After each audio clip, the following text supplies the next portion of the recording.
So starting the test drive in this Expedition Platinum Stealth Performance, I really like how the vehicle feels just driving it through town. It's a very high up stance. I think it's a large SUV, so it's about what you expect, but it still feels easy to control. It still feels nimble. The ride is still pretty good. And this steering wheel definitely, it kind of reminds me of the Cybertrucks, where the steering radius just doesn't feel right, but it makes it easier to handle, if that makes sense. And once you get used to it, it's kind of hard to go back to a regular steering feel, if that makes sense. And I don't feel like it's as, it's not like the Cybertrucks where you can only turn it like 45 degrees or whatever, but that kind of, I wonder if Mercedes was the first to do it, just where it's kind of almost an oval shape instead of a circle. It has its good and bads, like most things.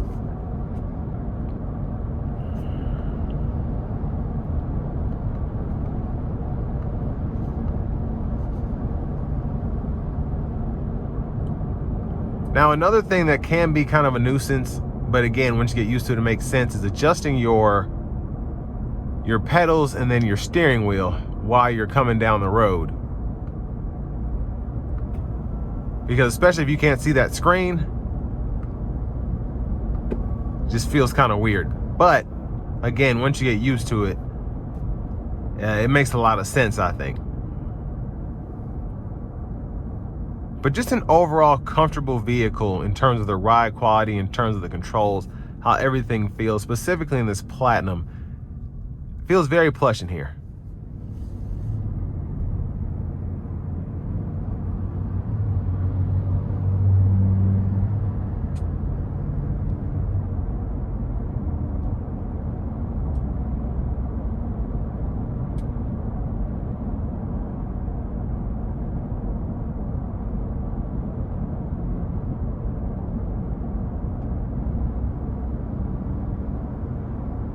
Now the drive modes,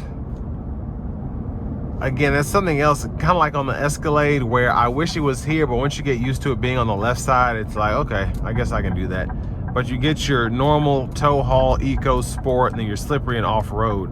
So I've had it in normal. I'm gonna put it into eco, see how it drives differently.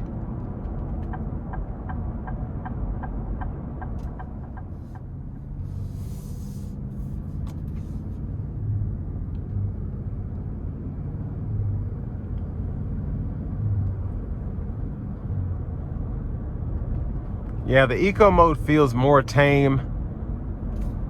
Doesn't feel as much of doesn't feel like a beast as it does in, let's say, the sport mode, and we're gonna test that out in a little bit, but I just really like that you're able to differentiate between your drive modes. It's very obvious. You have your four-wheel drive feel with the slippery, with the off-road, and then you have your sport, which is all out guns a-blazing, your normal, which is just, feels like a normal vehicle, then your eco that really helps dial back your throttle response so you can maximize your fuel economy, even if you have the pedal down a bit more than maybe you should.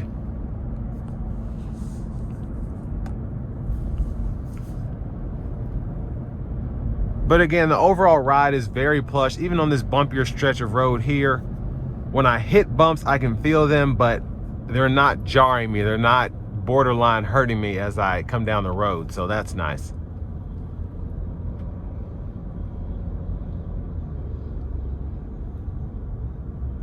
And when this thing is not revving high, again, it's very quiet.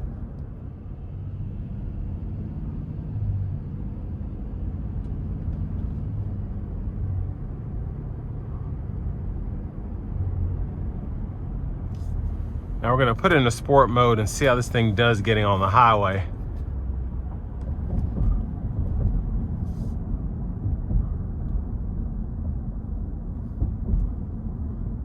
Here we go.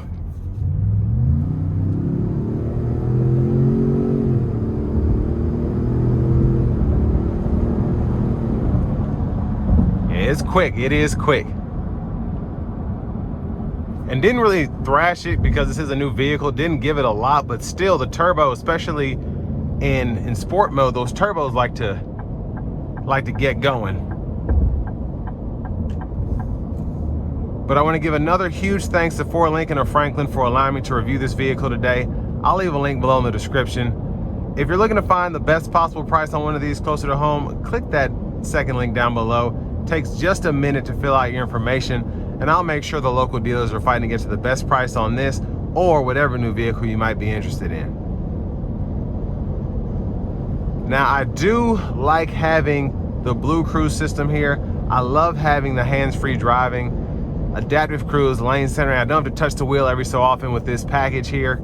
And you get it for a year included, and then there's a subscription fee to pay for it, which gets on my nerves, but I don't like subscriptions at all with vehicles, especially for how much I feel like we pay for them these days. But that's just kind of that's the new norm, unfortunately. You're paying for your nav, but a lot of this stuff, if you want to pay for it, you know, make the company more money. If you don't use it.